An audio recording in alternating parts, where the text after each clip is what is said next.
তো কেউ নেই।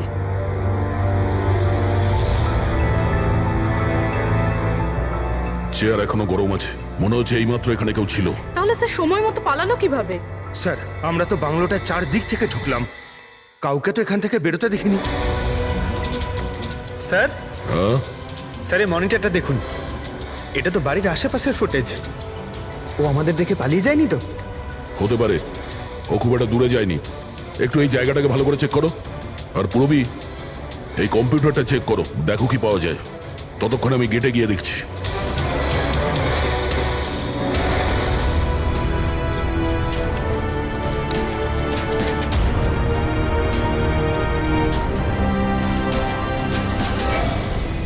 Mahesh, Mahesh, yes sir.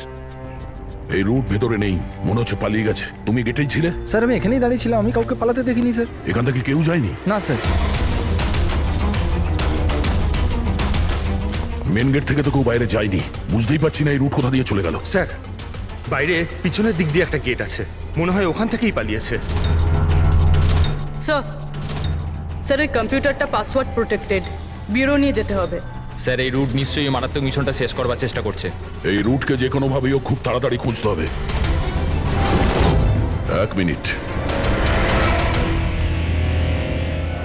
পুরো ঘরে কোথাও কার্পেট নেই, আর এখানে কার্পেট রাখা আছে, তার উপরে এই টুল। একটু সরাও এটাকে।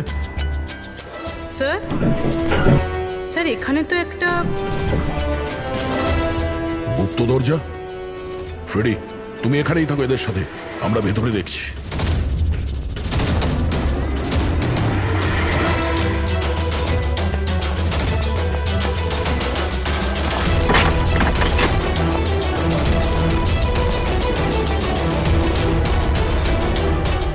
এই, দেখো, তোমার যা বলার আছে তুমি তো এখনই বলে ফেলতে পারো।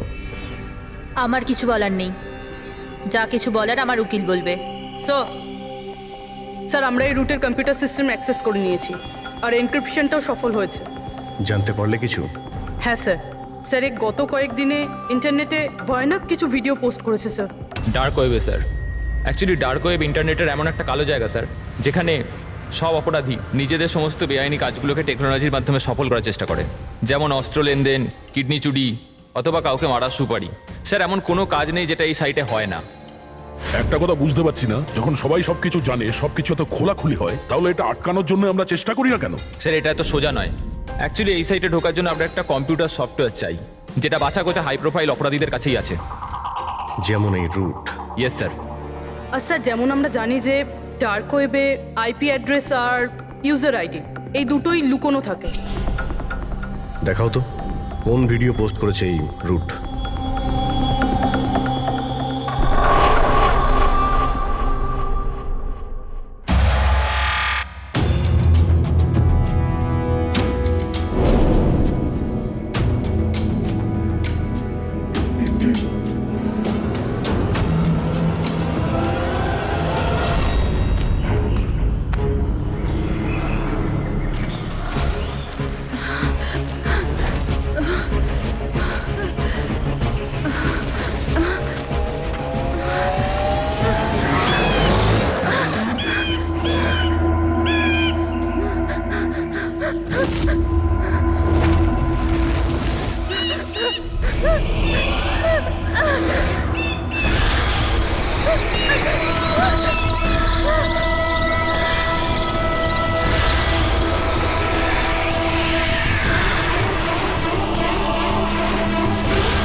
ওরে বাবারে, এ তো কোনো ভূতের সিনেমার ভয়ানক সিন মনে হচ্ছে।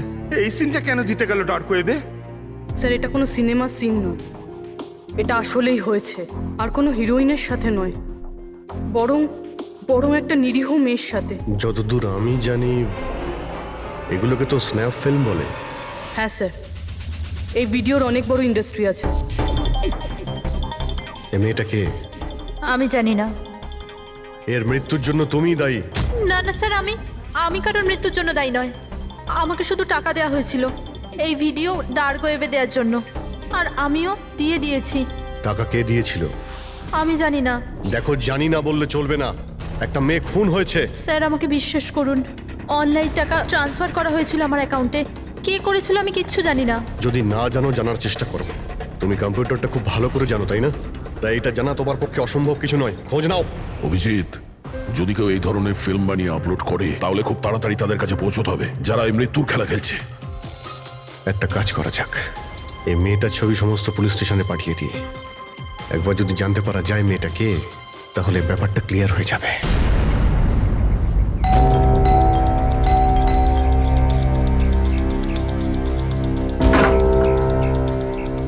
আগে বলুন, কাকে চাইছেন আপনারা? এটা রিয়ার বাড়ি না? হ্যাঁ, আমি ওর বাবা। আসুন। আসলে আমরা সিআইডি থেকে আসছি। আপনার জন্য একটা বাজে খবর আছে। আপনার মেয়ে রিয়া আর এই পৃথিবীতে নেই। হ্যাঁ জানি, কিন্তু ওর মৃত্যুর 10 দিন পরে আপনারা কেন বলতে এসছেন এসব? আপনি জানেন যে আপনার মেয়ে রিয়া মারা গেছে? আপনি ওই গাড়ি অ্যাক্সিডেন্টের ইনভেস্টিগেশনের জন্য এসছেন তো? তাহলে আপনারা এটাও নিশ্চয়ই জানবেন যে রিয়ার ফিউনারেল হয়ে গেছে। এক মিনিট, আপনি কোন কার অ্যাক্সিডেন্টের কথা বলছেন? ওই তো যেটাতে আমাদের রিয়া চলে গেল, শেয়ার ট্যাক্সিতে ওরা পুনে যাচ্ছিল। না না, রিয়ার মৃত্যু কার অ্যাক্সিডেন্টে হয়নি। এটা কি বলছেন আপনি? এক মিনিট, এটাই রিয়া তো? হ্যাঁ এই তো রিয়াই তো। অ্যাক্সিডেন্টের দিন ও তো এই জামা কাপড়ই পরেছিল। এক মিনিট, মনে হচ্ছে কোনো কনফিউশন আছে। আপনি একটু বলুন যে আপনার মেয়ে রিয়ার কার অ্যাক্সিডেন্ট কিভাবে হয়েছিল? শেয়ার ট্যাক্সি করেও পুনে যাচ্ছিল, আরও 7 জন ছিল ওর সাথে। তারপর রাস্তাতেই ওদের গাড়িটার ভয়ঙ্কর অ্যাক্সিডেন্ট হয়ে যায়। পুরো গাড়িটাই ভয়ঙ্কর আগুনে পুড়ে যায়। মৃত ব্যক্তিদের তো মুখটাও ভালো করে চেনা যাচ্ছিল না। তাহলে আপনারা রিয়াকে কি করে চিনলেন? ওর জিনিসপত্র দেখে আমরা ওকে চিনতে পেরেছিলাম। আপনারা এটা বললেন না যে এই ছবি কবেকার? আসলে আমরাও জানি না যে এই ফটোটা কতদিনের, কিন্তু জানলেই আমরা আপনাদেরকে বলে দেবো। মনে হচ্ছে রিয়ার এই অ্যাক্সিডেন্ট দেখানোর জন্য করা হয়েছিল, ওর মৃত্যুর আসল কারণটা লুকানোর জন্য। স্যার, যদি রিয়ার কার অ্যাক্সিডেন্টটা একটা সাজানো ঘটনাই হয়, তাহলে বাকি যে 7 জন ওর সাথে গাড়িতে ছিল তারাও আবার রিয়ার মতোই মারা যায়নি তো? হতে পারে, ওদের ফ্যামিলির সঙ্গে কথা বলতে হবে। আমাদের ভাগ্য ভালো যে 7 জন অ্যাক্সিডেন্টে মারা গিয়েছিল তাদের মধ্যে একজনের শেষকৃত্য এখনো হয়নি। দেখা যাক ডক্টর সালুকে এই লাশ থেকে কি প্রমাণ বার করতে পারে। কিন্তু লাশটা এত বাজেভাবে জ্বলে গেছে যে মুখটা চেনা মুশকিল হবে। তোমাদের সন্দেহ একদম ঠিক। এ লাশ টনির নয়। মনেই হচ্ছিল স্যার আমাদের, কিন্তু এ কে জানতে পারলেন কিছু? না, এখনো তো জানা যায়নি লাশটা কার, কিন্তু এটা জানা গেছে এই লোকটাকে কি করে মারা হয়েছে। আমি এই বডিটা স্ক্যান করেছি, তখন জানতে পেরেছি যে এর পেটে ছুরির গভীর ক্ষত আছে। ছুরি দিয়ে? হ্যাঁ, ছুরির। আর আমার মনে হচ্ছে যে ওই ছুরির আঘাতেই এর মৃত্যু হয়েছে। মানে একজনকে ছুরি দিয়ে খুন করা হয় আর তাকে টনি বলে এদের মধ্যে ঢুকিয়ে দেওয়া হয়েছে। ওই গ্যাং আসলে কি করতে চাইছে? আর এই লোকটার মৃত্যু 3 সপ্তাহ আগে হয়েছে। ও, এই কার অ্যাক্সিডেন্ট হয়েছে 10 দিন আগে? সেটাই তো। তার মানে কারটা যখন পোড়ানো হয়েছিল তার আগেই এই লোকটার মৃত্যু হয়েছিল। 3 সপ্তাহ ধরেও লাশটাকে রেখে দিয়েছিল যাতে ওই গ্যাং এই ভয়ানক খেলাটা খেলতে পারে। আচ্ছা দয়া, আমরা একটা কাজ করি, যেখানে অ্যাক্সিডেন্ট হয়েছিল আমরা সেখানে যাই আর খোঁজ নিয়ে দেখি এক্স্যাক্টলি কি হয়েছিল ওখানে। আমি তো মজা করে গাড়ি চালাচ্ছিলাম স্যার, আর রেডিওতে গান শুনছিলাম। তখনই হঠাৎ আমি জোরে একটা আওয়াজ শুনলাম। আমি সঙ্গে সঙ্গে আমার গাড়ি থেকে বেরোলাম আর দেখলাম যে আমার সামনের একটা গাড়িতে দাউ দাউ করে আগুন জ্বলছে। আমি বুঝতে পারছিলাম না যে আমি কি করব। আচ্ছা, এই ঘটনাটা কখন হয়েছিল মনে আছে তোমার? স্যার, আমার মনে হয় হয়তো বিকেল 5টার সময়। হ্যাঁ, এটা কি করে হতে পারে? স্যার, এক সেকেন্ড। স্যার, এই টোল ট্যাক্সের ফুটেজটা দেখুন। এখানে তো গাড়ি 3:30টার সময় ক্রস করেছিল, তাহলে এই জায়গাটা ওখান থেকে 20 কিলোমিটার দূরে স্যার। কিন্তু 20 কিলোমিটার রাস্তা অতিক্রম করতে 1.5 ঘন্টা তো লাগার কথা নয়। আর রাস্তাতে কোনো ধাবা বা হোটেলও নেই যেখানে কিছু খাওয়ার জন্য নেমেছিল ওরা। এক্স্যাক্টলি, ঠিক মতো হলে গাড়ি এখানে 4টের সময় পৌঁছে যাওয়ার কথা, কিন্তু এখানে অ্যাক্সিডেন্ট হয়েছে 5টার সময়। তার মানে এই অপরাধ এই 1 ঘন্টার মধ্যেই হয়েছে। মানে গাড়িটাকে ওই সময় কোথাও নিয়ে যাওয়া হয়েছিল আর ওদের সবাইকে নামিয়ে গাড়ির মধ্যে 7টা লাশ রেখে দেওয়া হয়েছিল। আর তারপর গাড়িটা এখানে এনে ব্লাস্ট করিয়ে দেওয়া হয়েছে। এটা একটা প্ল্যান ছিল। স্যার, স্যার আমার মনে হয় ওদেরকে সেখানেই নিয়ে গেছে যেখানে ওই রিয়াকে নিয়ে গেছিল স্নাফ ফিল্ম বানানোর জন্য। জায়গাটা আমাদের খুব তাড়াতাড়ি খুঁজতে হবে। পুরবী SMS পাঠিয়েছে, কোনো গাছের ছবি। হ্যাঁ পুরবী। স্যার, আমি যে গাছটার ছবি পাঠিয়েছি আপনাকে, এটাকে মোরিঙ্গা অ্যালোফেরিয়া বলে স্যার। হ্যাঁ স্যার, ঠিক এইরকম গাছই রিয়ার ফুটেজেও ছিল স্যার। এই দেখুন স্যার, ওই ফুটেজেরই একটা স্ক্রিনশট পাঠাচ্ছি। স্যার, এই গাছটা মহারাষ্ট্রের 2টো জঙ্গলে পাওয়া যায়। এটা তো এক্স্যাক্টলি ওই রকমই গাছ। মহারাষ্ট্রের 2টো জঙ্গলে? কোন কোন জঙ্গলে? স্যার, একটা জঙ্গল যেটা নাসিকের কাছে, আর দ্বিতীয় জঙ্গলটা যেখানে অ্যাক্সিডেন্ট হয়েছে সেখান থেকে 1 ঘন্টার দূরত্বে। আর ওই জঙ্গলটার নাম হলো প্রিফিক্স ফরেস্ট। নিশ্চয়ই এর মৃত্যুর খেলাটা প্রিফেক্ট জঙ্গলেই হয়েছে। তবে প্রিফিক্স ফরেস্ট তো একটা বড় জঙ্গল, ওখানে খোঁজা তো অত সহজ নয়। ফরেস্ট অফিসারদের সাহায্য নিতে হবে।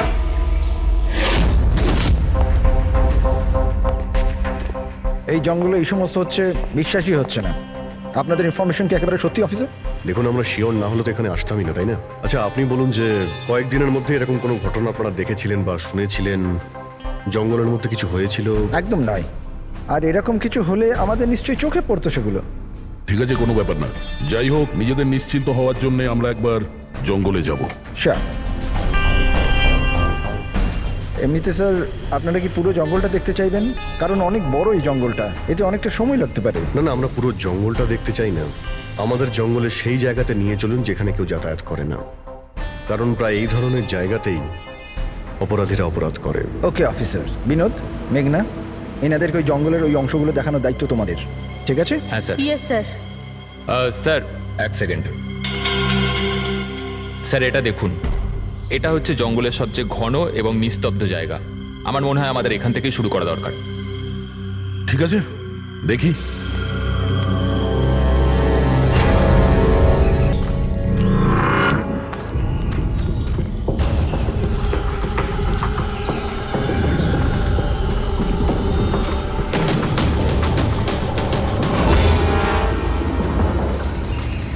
দয়া,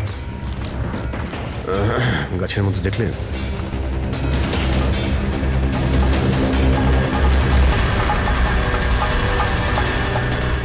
ছোট্ট ক্যামেরা। মানে আমরা সঠিক জায়গাতে এসেছি। এটাই সেই জায়গা যেখানে ওই ফিল্ম বানানো হচ্ছে। ক্যামেরা উপরেও আছে, ওইদিকে প্যান করা আছে।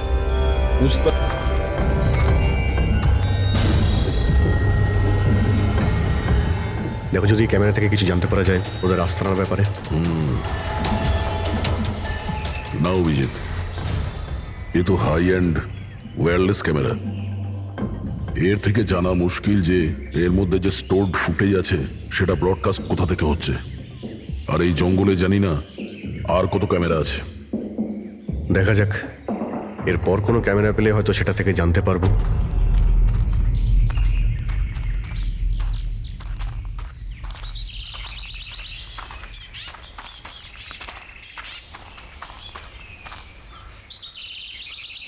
স্যার, স্যার এই চিহ্ন দেখুন। আমার মনে হচ্ছে আমাদের আগে এখানে কেউ এসেছিল। তার মানে আমরা সঠিক পথেই যাচ্ছি।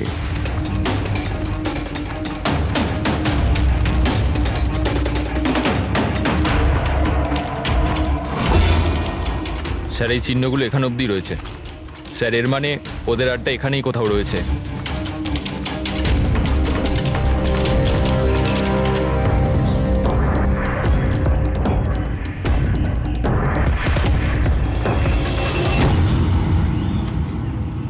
স্যার স্যার তাড়াতাড়ি আসুন। এই এক মিনিট স্যার,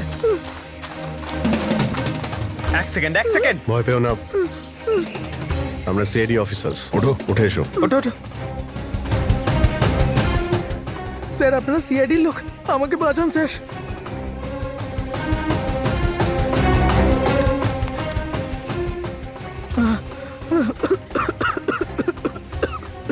তুমি এখানে এলে কি করে?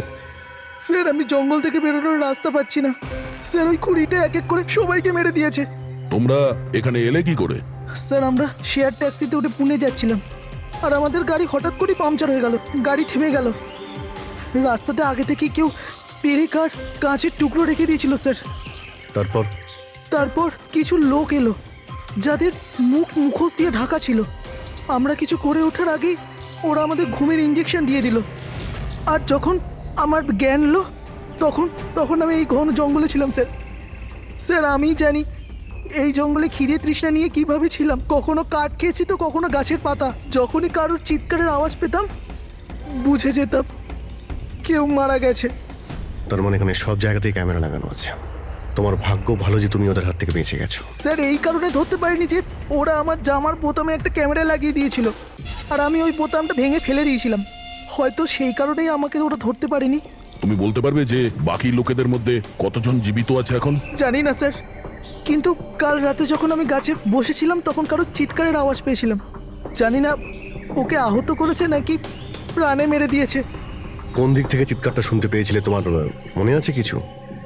আমি তো এদিকের গাছে, হয়তো ওদিক থেকে এসেছিল স্যার।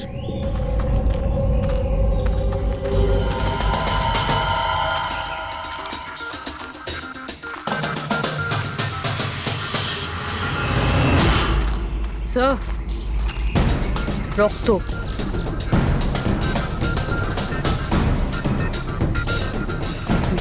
স্যার এখানেও আছে। মানে ওদের মধ্যে আহত কেউ এই দিকেই গিয়েছে। স্যার স্যার এই দেখুন, রক্তের কিছু দাগ এদিকে গেছে। এইদিকেও রক্তের চিহ্ন রয়েছে আর এইদিকেও রয়েছে, দুদিকেই রয়েছে। দুদিকেই দেখতে হবে। পঙ্কজ, পূর্বী, তোমরা এই দিকটা যাও, আমরা এই দিকটা দেখছি। বিনোদ তুমি ওদের সঙ্গে যাও। আর হ্যাঁ, প্রত্যেক আধ ঘন্টা অন্তর আপডেট দেবে। হ্যাঁ, আপনি আসুন।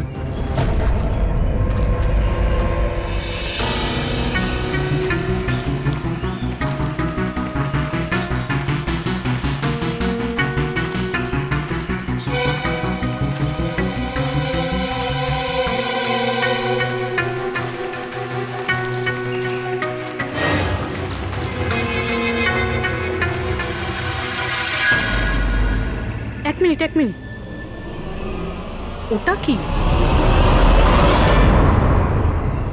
এসো। বাড়ি, হয়তো আহত ভিকটিম এখানেই আশ্রয় নিয়েছে। জঙ্গলের মাঝখানে বাড়ি, কিন্তু নকশার হিসাবে এখানে তো কোনো বাড়ি ছিল না। হতে পারে এই ধরনের ফিল্ম যারা বানায় তাদের এই ধরনের লোকেশনের প্রয়োজন হয়, যাতে কেউ ওদের ট্র্যাক না করতে হতে পারে। পারে ওই বাড়িতে যে আহত লোকটা রয়েছে ওই অপরাধী। হতে পারে পঙ্কজ। আর এটাও হতে পারে যে সামনে আরও ক্যামেরা লাগানো রয়েছে। চোখ কান খুলে রেখো।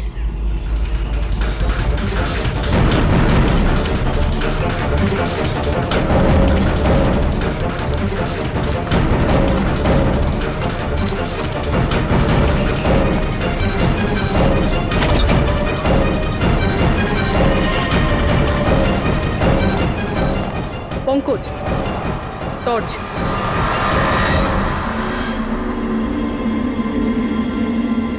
এই বাড়িটা তো একদম ভয়ানক ফিল্মের সেটের মতন দেখতে। এই দেখো, ওই আহত ভিকটিমকে এখানেই নিয়ে আসা হয়েছে। ওই আওয়াজটা শুনলে? ভিতর থেকে আসছে।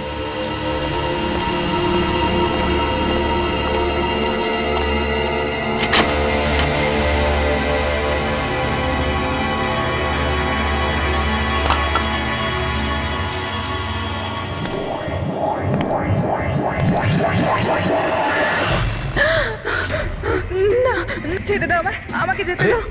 বেরিয়ে এসো। না, আমার কাছে এসো না, আমি কিছু করিনি। দেখো, আমরা সিআইডি অফিসার, ভয় পেও না, এসো, কিচ্ছু হবে না তোমার।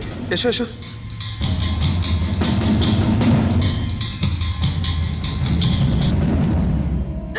ও এখানেই আছে, ও ও ও এখানেই আছে। আরে পুরবি, এই লাইট কোথা থেকে আসছে? পঙ্কজ, পঙ্কজ, আমি কিছু দেখতে পাচ্ছি না পঙ্কজ। আরে Pankaj sir, Purabi ma'am, Pankaj sir.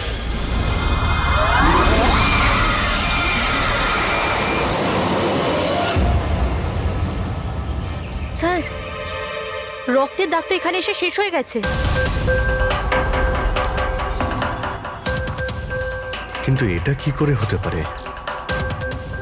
আহত যদি কেউ এই পর্যন্ত আসে, তাহলে এখান থেকে হঠাৎ করে অদৃশ্য হয়ে গেল কি করে? হতে পারে ও অপরাধীর হাতে ধরা পড়ে গেছে এখানে এই পয়েন্টে পৌঁছানোর পর। হতে পারে। জানি না মোহিত ছাড়া আর কেউ এখানে বেঁচে আছে কিনা। 1 ঘন্টা হয়ে গেল, পুরবী আর পঙ্কজের এলো না, কোনো ফোন কল এলো না।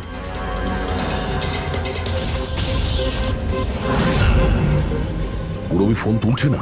হ্যাঁ পঙ্কজ, দেখছি। পঙ্কজও ফোন তুলছে না। আরে ওরা আবার কোনো সমস্যায় পড়েনি তো? চলো গিয়ে দেখি, চলো। এইদিকে রক্ত আছে মানে এইদিকেই গেছে।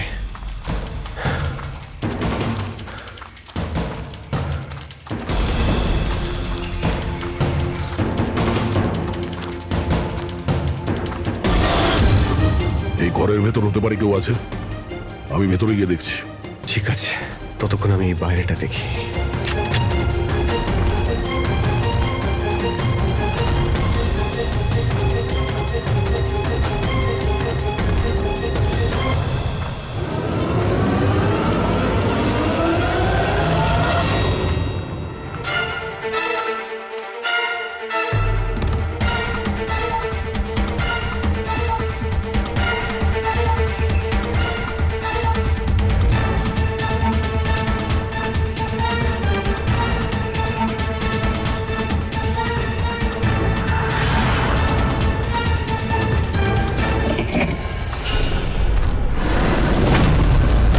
এ তো পঙ্কজের ব্যাগ।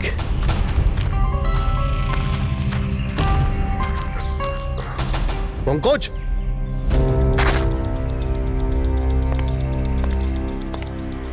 পঙ্কজ,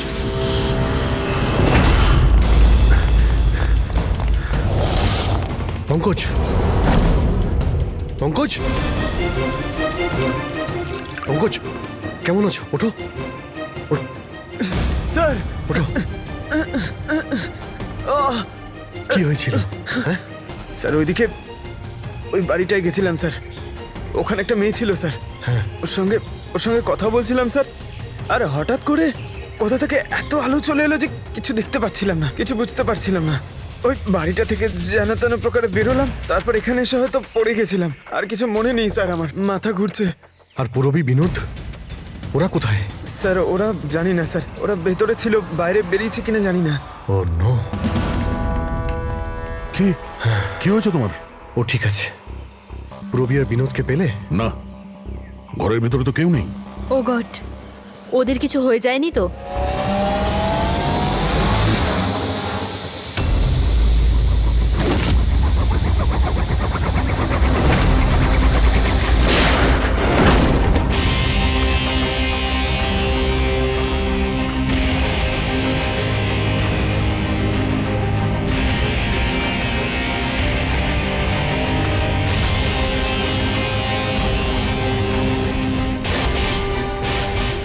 ব্যাপারটা তো খুব জটিল হয়ে যাচ্ছে। আমাদের ফিরে যেতে হবে, চলো। তার মানে দেখো দয়া, আমরা জানি না এখানে কতজন অপরাধী আছে, কতগুলো ক্যামেরা আছে এখানে, কতগুলো অস্ত্র আছে ওদের কাছে। তাছাড়া আমাদের উপরে নজরও রাখছে ওরা। তাই আপাতত কোনোভাবেই ওদের সঙ্গে আমরা পেরে উঠবো না। আর পুরবী? ওকে এখানে একলা ফেলে চলে যাবো আমরা? হ্যাঁ, দেখো দয়া, পূরবীকে হয়তো ওরা কোথাও আটকে রেখেছে। পূরবীকে বাঁচাতে গেলে আমরা তো কেউই বাঁচবো না। অভিজিৎ কি হয়ে গেছে তোমার? কিছু মনে আছে সিআইডিতে আমাদের প্রথমে কি শেখানো হয়েছিল? এটাই কি সবার আগে নিজের বন্ধুকে পেছনে ফেলে এসো না, যদি বেঁচে থাকে কিংবা মরে যায়। আরে দয়া, সবকিছু রুল বুক অনুযায়ী করা যায় না। আমাদের এটাও শেখানো হয়েছিল প্রেজেন্স অফ মাইন্ডের ব্যবহার করতে। তাই এইরকম পরিস্থিতিতে আমাদের তো আই এম সরি, তোমার এই চিন্তা ভাবনায় আমি এগ্রি করছি না। আই এম সরি, তুমি যদি যেতে চাও চলে যাও। পূরবীকে ছাড়া আমি এই জঙ্গল থেকে বেরোতে পারবো না। দেখো দয়া, জেদ করো না। আমরা এটাও জানি না যে পূরবী বেঁচে আছে নাকি ও কোথায় আছে এখন। অভিজিৎ ও একজন সিআইডি অফিসার, এত সহজে হার মানবে নাও। বেচারি একাই লড়ছে ওই অপরাধীদের সঙ্গে। আর এখন যখন আমাদের সব থেকে প্রয়োজন ওর, আমরা পেছন ঘুরিয়ে চলে যাব। প্রয়োজনীয় এটাই যে যারা ওদের হাতে এখনো ধরা পড়েনি তাদেরকে আমরা যেন বাঁচাতে পারি, ব্যাস। দেখো দয়া, তুমি পূরবীর কথা বাদ দাও আর এখন চলো আমার সঙ্গে। আমরা পরে আবার প্ল্যান করে এখানে ফিরে আসবো, এখন চলো। এর হলোটা কি? এই ধরনের বিহেভ করছে?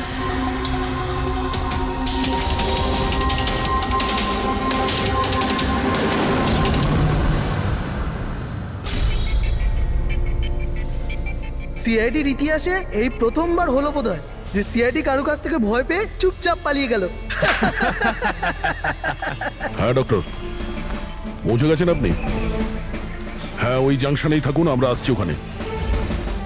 আরে সালুঙ্কি স্যার, আপনি এখানে? আমি এখানে। আসুন স্যার।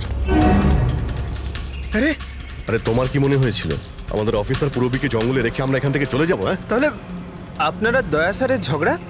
মিথ্যে ছিল। যখন অভিজিৎ ওখানে ক্যামেরা দেখলো তখন আমাকে ইশারা করেছিল। জানেন এখানে কতগুলো ড্রোন লাগিয়ে রেখেছে আমাদের উপর নজর রাখার জন্য।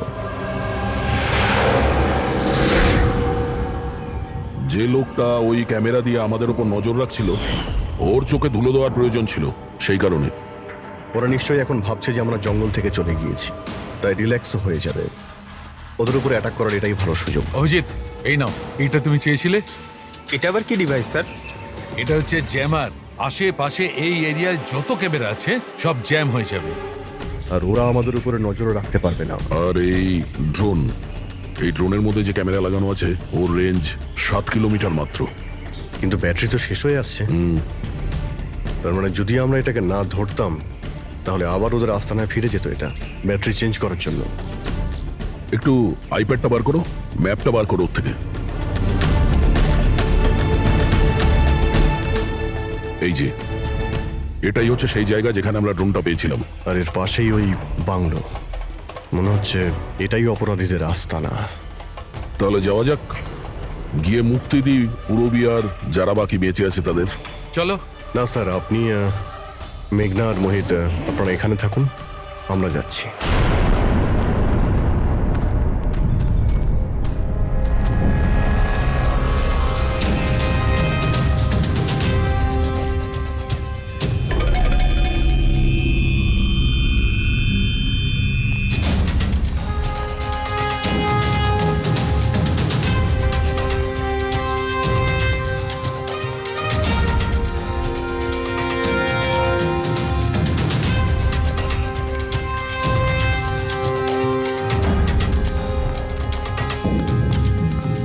আরে ভাই, সিস্টেমটা বন্ধ হয়ে গেল কি করে? দেখ না একটু, ভিতর থেকে আওয়াজ বন্ধ কি আসছে। করে হলো পুরো সিস্টেম?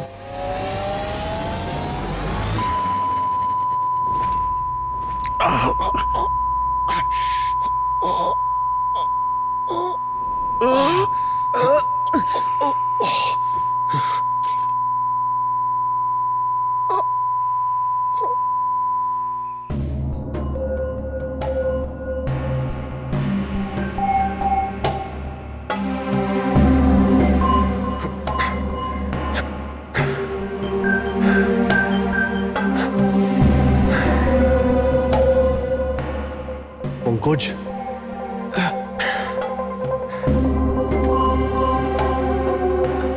পঙ্কজ,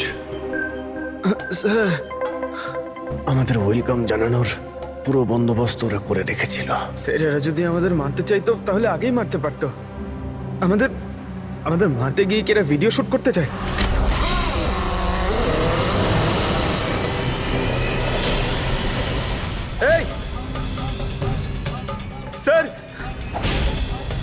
দাঁড়াও।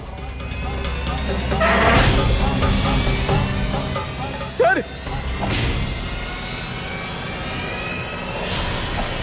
এটা আমি পঙ্কজ। পুরবি, তুমি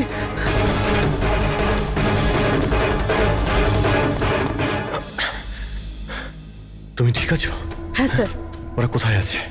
স্যার ওদিকে।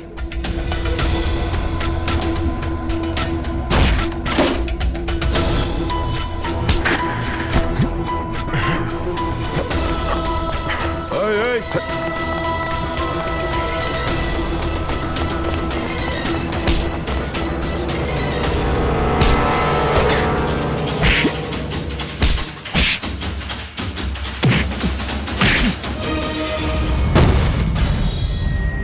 স্যার চল চল।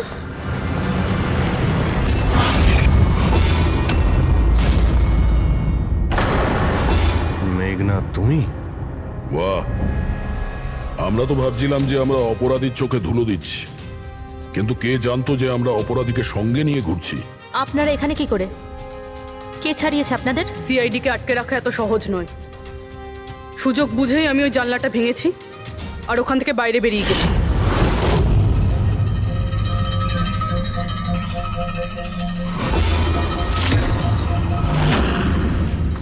তারপর আমি তাদেরই পিছু নিলাম যাদেরকে তুমি পাঠিয়েছিলে আমাকে খোঁজার জন্য।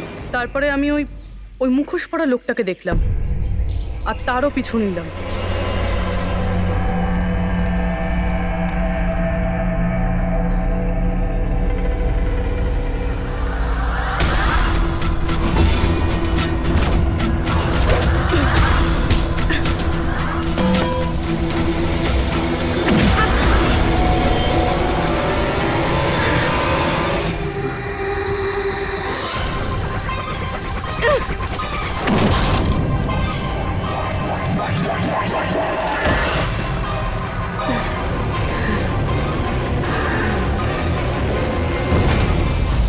কিছুক্ষণ বাদে যখন আমার জ্ঞান এলো তখন আমি দেখলাম যে,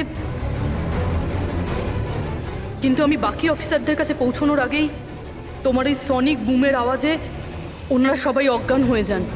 ওটা তো আমার ভাগ্য ভালো ছিল যে আমি দূরে ছিলাম, তাই ওটার আওয়াজে কোনো প্রভাব পড়েনি। আর তারপরে আমি ভাবলাম যে ওই মুখোশটাকেই আমার অস্ত্র করলে কেমন হয়। যে নিষ্ঠুরতার সঙ্গে তুমি মানুষদের মেরেছো, তুমি তো নারী হওয়ার যোগ্যই না। এখন এটা বলো যে তুমি এগুলো কেন করেছো? এই সব কিছু আমি টাকার জন্য করেছিলাম। যত টাকা আমি এই কাজের জন্য পেয়েছিলাম না, অত টাকা তো আমি আমার জবে 5 বছরেও পাইনি। আর এমনি তো কি যায় আসে, রোজ এত লোক মরে আরো 2-4 জন মরে গেলে কি হবে? তুমি হয়তো জানো না যে তুমি কতটা অসুস্থ। বাকিরা কোথায় যারা তোমার সঙ্গে ছিল? আমি কারুর কোনো ক্ষতি করিনি স্যার, এতটাও বাজে নই আমি। আর এমনিতেও আমি কোনো খুন নিজের হাতে করিনি। আমাকে তো একজন মহিলা কোটিপতি হওয়ার অফার দিয়েছিল আর আমি সেটা অ্যাকসেপ্ট করেছি। কোন মহিলা? খুব খুব অদ্ভুত নাম ছিল ওর।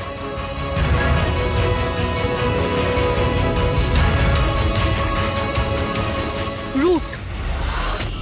রুট?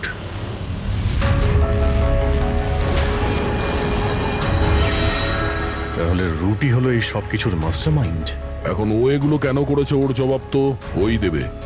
আর তোমার কথা বলতে গেলে আইন তোমাকে কঠিন থেকে কঠিনতম সাজা দেবে।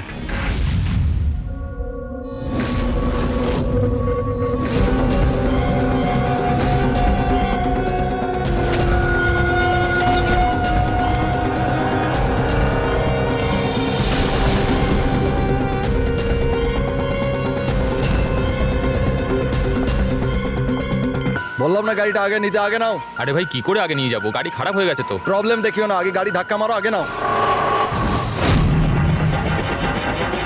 তাহলে আপনারা একটু সাহায্য করুন। কেন আমরা কেন হেল্প করবো? তাড়াতাড়ি। এই লোকটাকে আমি চিনি স্যার, তার মানে আমাদের ইনফরমেশন একদম সত্যি। তার মানে ওই রুট নামের কম্পিউটার হ্যাকার এখানেই থাকে। আর ওই রুট নিশ্চয়ই কোনো ভয়ঙ্কর প্ল্যানিং করছে স্যার। যাই হয়ে যাক, ওকে জীবিত ধরতে হবে। এটা জানার জন্য যে ওর মিশনটা কি, আর এই মিশনে তোমাদের দুজন সাইবার কপকেও কাজে লাগবে। তুমি Yes, sir. এই বাইরে গেটে দাঁড়িয়ে থাকবে। Okay, sir. নজর রাখবে। চলো।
স্যার কেউ নেই।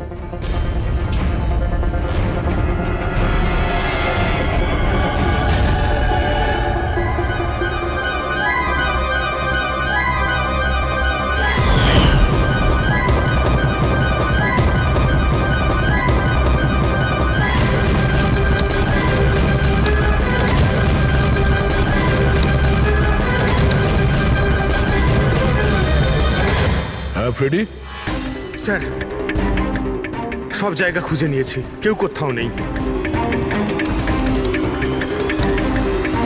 খবর তো ভুল হবে না, এখানেই কোথাও হতে হবে। ঠিক আছে, দেখি।